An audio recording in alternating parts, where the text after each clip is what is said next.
This is Sparta!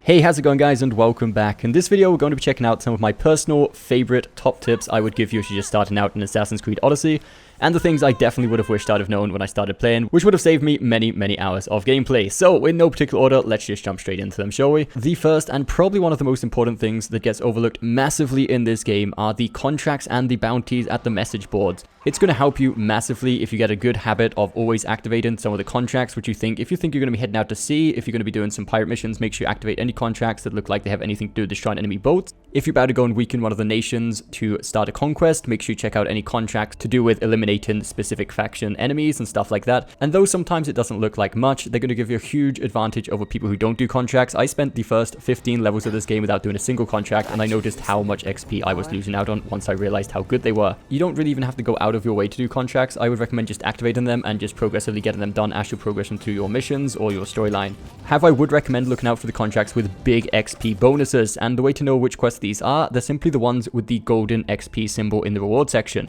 The next one coming up is also something I noticed myself doing, which I thought other people may be doing too, which is don't simply equip the highest level armor because it has the highest defense stat. That's what the main big number that comes up when we're about to equip an armor, right? We see the higher defense stat, so we say, okay, I'm going to switch this because it gives us better stats.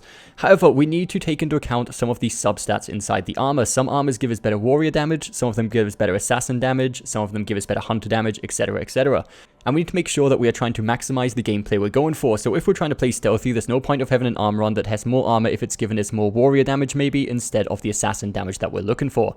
So without going too far into this, just make sure you look out for the substats on the armor and don't just equip it because it has the highest defense stat. In Assassin's Creed Odyssey, it's very easy to get in the habits of just hoarding a ton of items, because every time we go into a new area, we maybe just pick up random stuff. We pick up stuff we don't really need, we loot stuff that we're never going to use, and we sort of just leave it there. By the time I hit level 20, I had so much random stuff just sitting in my inventory that I've never touched before. And though this isn't an eye-opening mechanic, I'm sure most of you know this already, that you can dismantle your gear for resources, which are going to be extremely useful for upgrading your ship, which is also a very important thing. Make sure you're upgrading your ship constantly.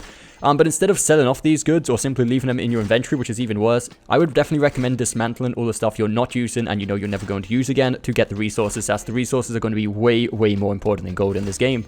I will probably make a separate video altogether related to the best abilities to unlock early on in the game, but here we are going to quickly dive into two which I could not have got through the game without. I consider them extremely important, almost essential. If you're just playing through the story, and even if you're the sort of person who does quite a few side quests, eventually it's going to get to a point where you notice yourself are pretty under-leveled compared to the enemies around you, and this is going to be especially noticeable when you go to assassinate an enemy. And how many times has it happened that you've done a great effort of sneaking around the entire place to assassinate the captain, and suddenly you get a stealth attack instead of assassinate because you aren't doing enough damage to kill him because there's too much levels higher than you, and then you can't really fight them head on because again they're too much of a higher level. So you often find yourself in this situation where you're getting a stealth attack, running away and hiding until they de-aggro, and then returning and get another stealth attack, and this is going to lose us a ton of time, which we don't have. So the two abilities I would recommend unlocking as soon as you get the chance to. Under the assassin category, I would recommend unlocking the critical assassination. This is going to make it so when you go to do an assassination attack, you can hold down the triangle button and get a critical assassination, which is going to do a ton more damage than regular assassination, and this is going to help massively when it comes to taking down enemies that are a lot higher level than you. And if they are really a lot higher level than you, even if it doesn't kill them, it's always going to help to do that extra piece of damage. The second and only other ability I'm going to recommend in this video is going to be in the warrior category, the Spartan kick. We're going to use this for a similar situation as the previous one, when the enemies are a lot more powerful than you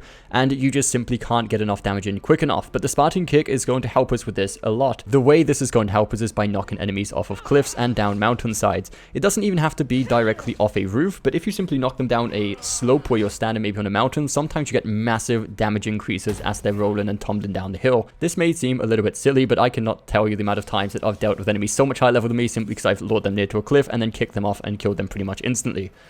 This is Sparta! Now we're on the subject of abilities, don't be scared to experiment and unlock new abilities just to try them out or see what they do, or see if you enjoy using them, or simply just for the fun of it. As you can relocate your points whenever you like, all you have to do is hold down the L3 button while inside the abilities menu, and it will reset all of your points. You have all of your ability points back and you can spend them wherever you like. So experiment with the abilities however you wish. Those are the main important tips I would give anyone who is going to play Assassin's Creed Odyssey. Another few things I would definitely say if it really is your first time, or maybe you're thinking of picking up the game, or it's installing, you're just looking up some videos to get some information about the game. These are some really beginner stuff coming up here. The first one is make sure you're activating as many of the synchronization viewpoints as you possibly can. If you see one off in the distance, even if it's not directly in the direction you're heading at, maybe just steer off a couple hundred meters and activate these, as it's going to save you a lot of time in the future every time you have to go back to a certain area. Instead of walking across the field, you can simply teleport to any of the synchronization viewpoints you've been to previously.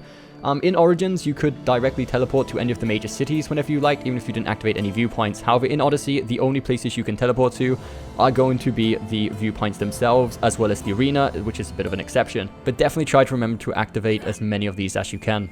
Something else that has helped me out a lot in this game, which didn't directly get explained to you, is the meditate mechanic. All you have to do is hold down the touchpad on the PS4, and you can simply sleep and wait until the night time. And this is going to be a huge help when you're trying to infiltrate pretty much any base or attack or assassinate any target, as a lot of the guards will be either gone or asleep inside the houses, so you have a lot easier time sneaking in. And last but not least, this one is not all that important, but it's a nice little thing that I didn't realize myself until somebody pointed out on Reddit. I figured maybe some of you guys wouldn't have realized it either if you just started playing, but at the shops when you're buying and selling stuff, there's an option that says sell all trade goods. Simply click on this and it will sell off all of the stuff that their only purpose in the game is to be sold, and this can save you some time looking through which items to sell and which ones you want to keep. And that is going to put an end to this episode of tips and tricks here on Assassin's Creed Odyssey. I definitely want to encourage, if anyone has any extra tips that they think deserve to be on this list, to leave them in the comments down below to share them with the rest of the community, and maybe help out some of the new players joining into the community. So I hope you did find this video helpful, guys. If you did, don't forget that thumbs up button, subscribe for more content coming very soon, and we'll see you next time.